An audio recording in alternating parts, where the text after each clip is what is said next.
What toxic people fear most is not your anger, it's not revenge, and it's definitely not arguments. The one thing toxic people truly fear is losing control over you. The moment you stop reacting emotionally, they start losing power.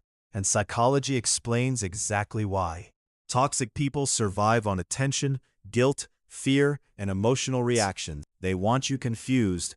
They want you dependent. Because when you become emotionally strong, their manipulation stops working. Psychologist Carl Jung once said, "Everything that irritates us about others can lead us to an understanding of ourselves." Toxic people hate self-aware people because self-aware people are harder to control. One thing toxic people fear most is simple boundaries. Saying no, not replying instantly, protecting your peace. To healthy people, boundaries are normal, but to toxic people, boundaries feel like rejection. Why? Because manipulation only works when access is unlimited. The moment you create limits, they panic. They also fear silence, especially calm silence.